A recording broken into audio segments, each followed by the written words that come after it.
Hello, everyone, and welcome to another episode in our study of moral philosophy. Today, we'll cover some of the basics of ethics. Now, we face many moral problems, and often we ask, what would I do and what should I do? Now, in life, we also constantly face situations where we must choose between right and wrong. For example, your friend cheated in an exam and asks you not to tell anyone. What would I do? You think about your natural reaction. What should I do? You think about the morally right thing to do. Moral philosophy will help us to reflect on both of these questions. Secondly, there's also a lot of uncertainty regarding the future. We never know what exactly will happen next. So, our moral decisions are made with incomplete information. For example, you see a stranger lying unconscious on the road, and therefore the questions that arise in your mind are, should you stop to help? If you stop and help, what happens if you get blamed? What if it is a trap? What if it is dangerous? Now, you cannot predict the future, but still you have to act, still you have to make a decision. In those times, ethics helps us to make the best decision despite uncertainty.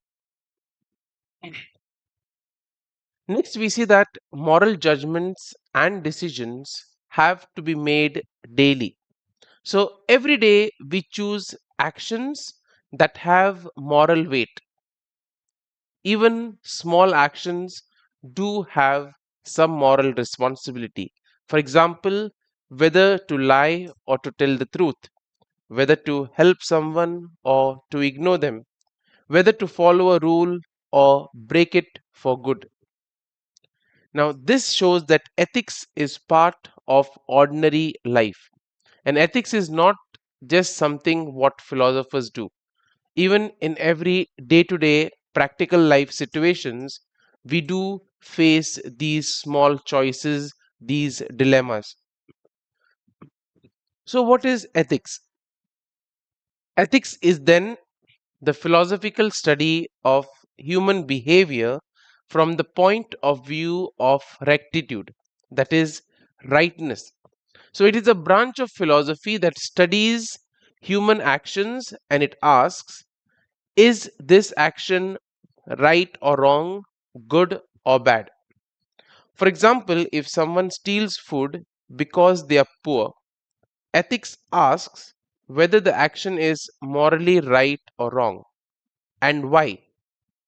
So, ethics tries to understand what makes an action right or what makes an action wrong. So, the what part of it and the why part of it is something which it tries to understand. Now, ethics is also different from psychology, anthropology, and sociology. Now, we see that these subjects they also study human behavior, but they study it in different ways. For example, when you take a look at psychology, it studies how the mind works and why people behave as they do. Anthropology, on the other hand, it studies human cultures and traditions, while sociology studies social structures and group behavior. Now, ethics is different because it asks the question, how should humans behave? For example, psychology may explain why someone lied. Ethics will ask whether lying is right or wrong. Next, we see that ethics is, in a way, not only about rules but also it is about applying those rules in real life. So what does ethics study? Ethics will study what behaviors are right or wrong. That is the theory part of it. And it will also look into the practical or the how to practice them as how to live these rules in daily life. So ethics is both that we call theoretical. It studies principles like justice, honesty, and fairness. And at the same time, it is also practical because it helps us act correctly in concrete situations. For example, the theory may be to respect everyone.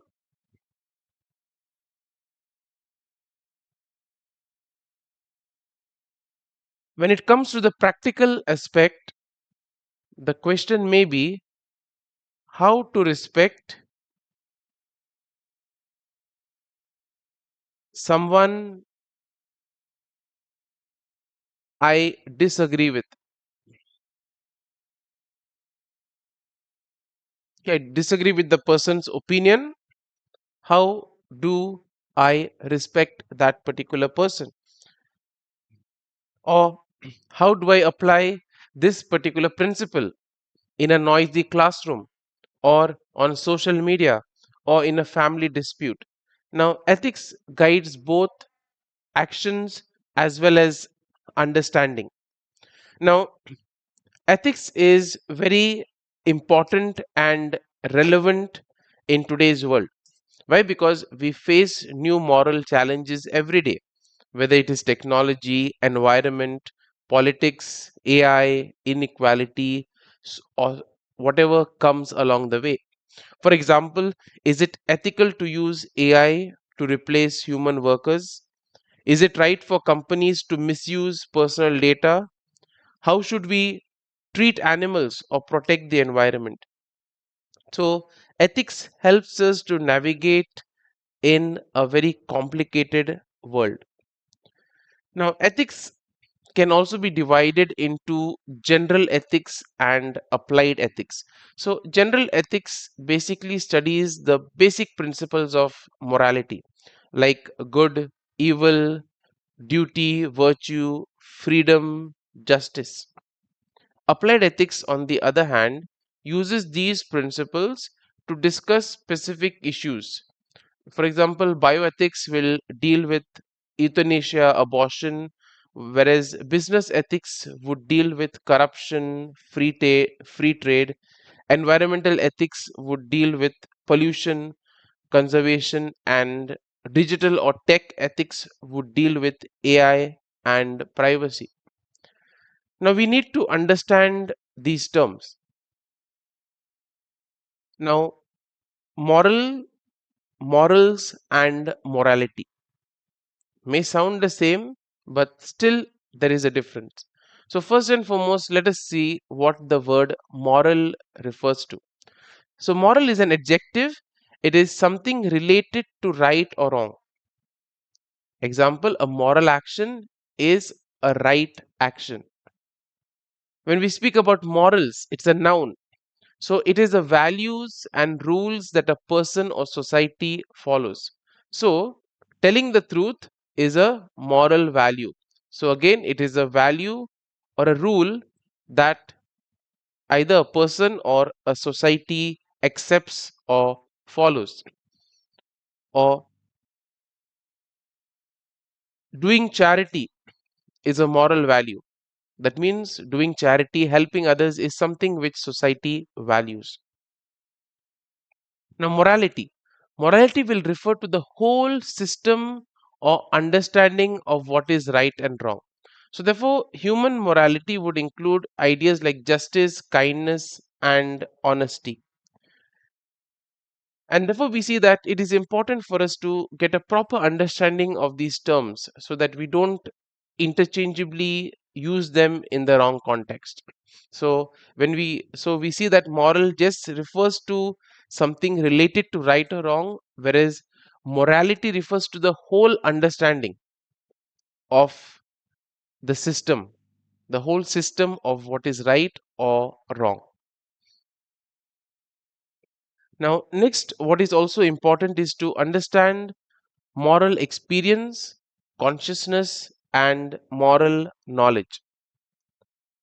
So, we see that most of our knowledge comes from our experiences. So we learn through the things we see, hear, do, and go through in life. And we are not aware of everything we experience. So, some experiences we see that lie in our unconscious, that is the hidden part of the mind, but still they shape who we are.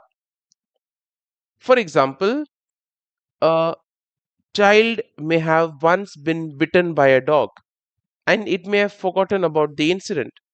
But as an adult, the person still feels anxious around dogs without knowing why. The forgotten experience of the dog having bitten still affects behavior. So, when we think about what we experienced, it becomes knowledge. You experience someone being kind. Later, you reflect and say, kindness makes people feel valued. This becomes moral knowledge. So now there are different kinds of experiences which then lead to different kind of consciousness and different kinds of knowledge. So human experience, as we say, is not one dimensional. We experience life in many ways. You have the aesthetic experience of beauty, religious experience of the divine or the sacred, and moral experience of right and wrong. Now, when we speak about aesthetic consciousness and knowledge, now this is the awareness of beauty. For example, you see a beautiful sunset and you immediately realize that it is beautiful. Now, that is aesthetic consciousness. Understanding why it feels beautiful becomes aesthetic knowledge. So, you understand what is it that makes that sunset beautiful, or why does it feel beautiful to you? What does it evoke? Next is religious consciousness, that is awareness of the divine, sacred, or the transcendent. For example, when you maybe have had a tough day, you go to a quiet place and you start praying. And as you're praying, you feel a deep sense of peace. That is religious consciousness. Now, reflecting on that experience, you realize that there is something sacred beyond me. There is something which calms me. That becomes your religious knowledge. Next is moral consciousness, awareness of right and wrong. You see someone on the road in a difficult situation, and you feel that, okay, this is wrong, I need to do something. And you go and you help the person, you offer something to the person. You feel that what you have done is right. Now that feeling is moral consciousness. Okay, because you have seen that the person is in a miserable condition, you have felt, okay, this is wrong, and then you have helped the person because you have reflected and you felt that you have a responsibility to defend the weak. That becomes moral knowledge. Now, moral experience is the experience that some things ought to be done and some things ought not be done. So, moral experience is not just about what happens, but also what should happen. It includes the inner sense of duty, obligation, or responsibility. So, what are some examples? I ought to help, I ought not to lie, or feeling guilty after doing wrong, admiring good actions. For example, you see an elderly person struggling to carry heavy bags. Something inside you says, I should help them. This should feeling is a moral experience. Or, for example, let's say you are tempted to lie to avoid trouble, but inside you, a voice says, I shouldn't lie. This inner awareness is the moral experience. Now, sometimes we feel guilty after doing wrong. You have spoken harshly to someone and later you regret it. Now, that feeling of guilt is also moral experience. Why? Because your conscience is reminding you what you ought have done and what you should not have done. And next we see that when you see someone save a stray animal or you see somebody return a lost wallet, you feel that was the right thing to do. Now, this is the moral experience turning into moral knowledge. So, in simple words, we see moral experience is feeling that something is right or wrong. Moral consciousness is the awareness of that moral experience. And moral knowledge is understanding why something is right or wrong after reflecting on it.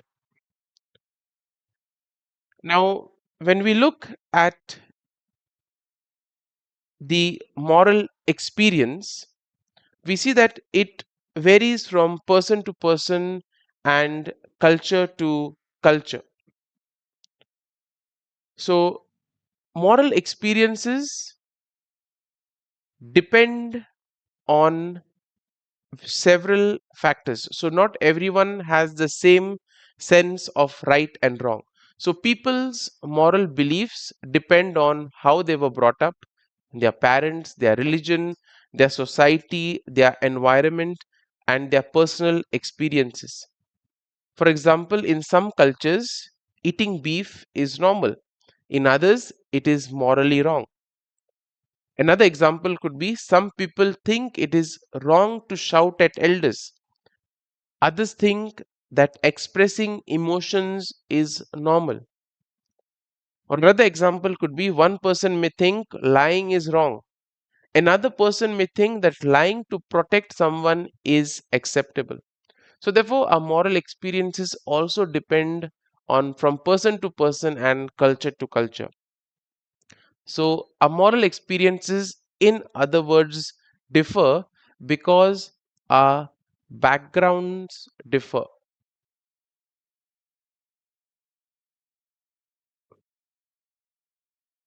Now, the more we reflect on our moral experiences, the deeper our moral knowledge becomes. So, our moral knowledge, in other words, depends on moral experiences.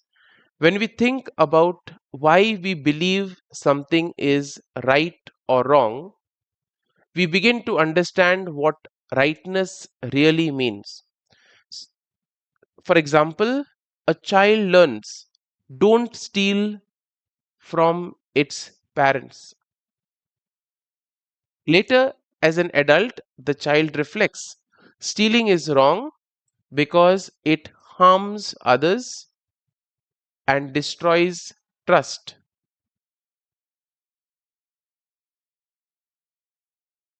Now, this is real moral knowledge. It is not just a rule learned from the parents. So, ethics is basically the process of growing in our understanding of right and wrong, and it is a deep reflection on our moral consciousness. Now, in this process, we discover some basic moral truths. Now, all of us sense certain moral truths immediately without needing proof. Now, these truths come from our moral consciousness or our inner sense of right and wrong. Sometimes we just know them to be true, even if you cannot prove them logically. still you know that it is true. For example, you see someone being beaten for fun. Immediately your heart says, this is wrong. You don't need a textbook, you don't need a rule book to tell you that when somebody is bullying somebody or making fun of somebody, that is wrong. Now that is intuitive moral truth. Now there's also the immediate data of moral consciousness. So first and foremost, we see some things should be done and some things should not be done. For example, you should help someone who fell down. You should not harm a helpless animal. You should keep promises. You should not cheat. Now, everyone feels this same thing, that there are certain things have to be done and certain things should not be done. Secondly, there is some kind of moral law that is universal and obligatory. Now, almost all societies believe that killing is killing of the innocent is wrong. They believe that kindness is good and justice is important. So, therefore, we see most humans believe that there are some rules that apply to everybody. So, therefore, the law, we say, is not written in one book, it is something which humans sense from within.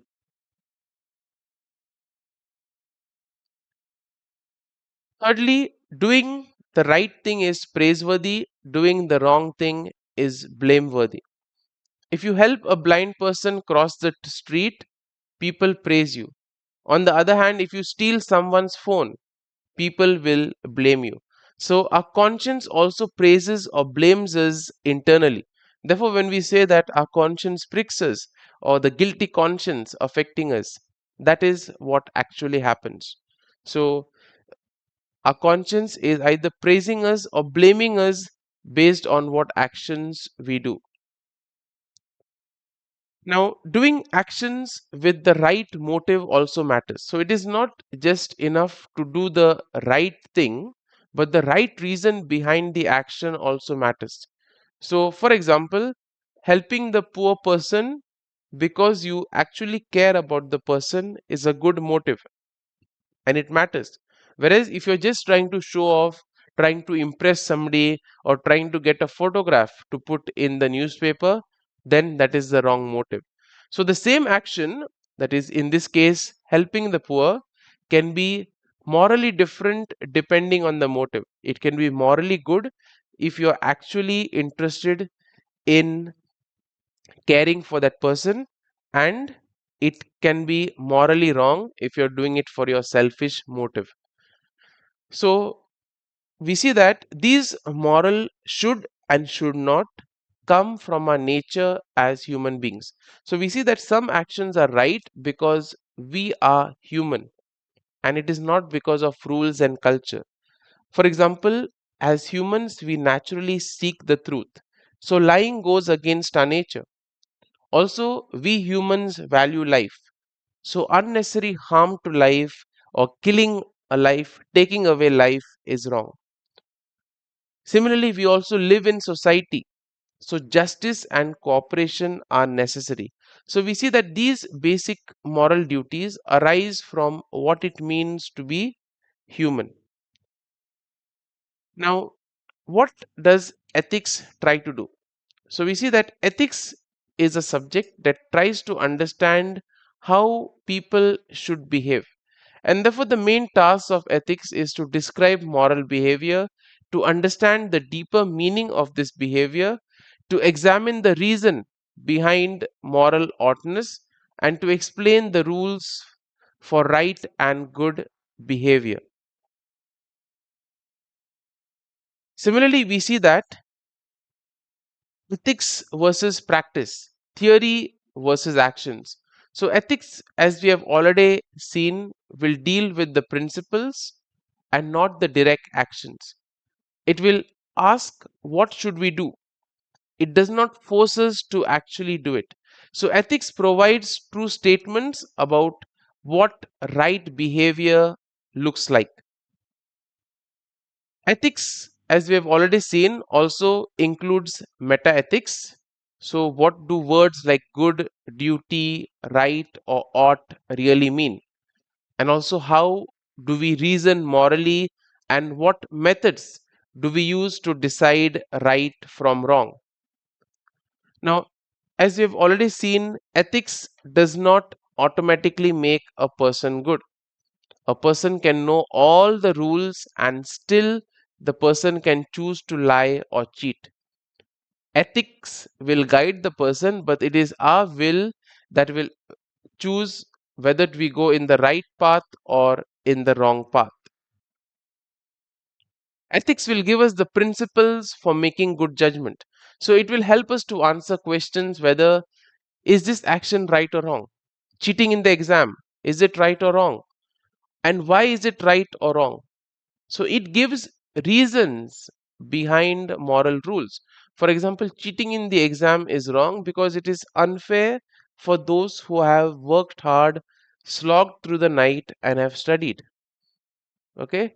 It is wrong because you're trying to cheat the system. Now, when we speak about ethics and history of morals, we'll see that the history of morals tells us how people have behaved in the past, whereas ethics will tell us how we should now behave. So history shows us the practice, whereas ethics provides us the standards. What is right, what is wrong, why an action is right, why an action is wrong.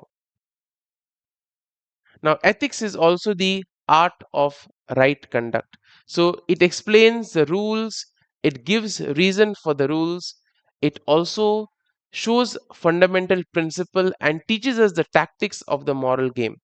But the individual must actually live morally. You may know all the rules, you may know all the policies, but eventually it is up to you to live and act morally.